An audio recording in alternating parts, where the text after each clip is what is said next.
bedroom, we were left to use the restroom in a toy box because we were leaving grandma's, and she threatened to smash the window open with a brick.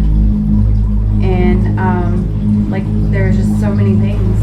Like, I was waterboarded by my mother, and like, my brother was just a little kid, like 2-3 years old. He didn't deserve any of that. None of us did. We're kids.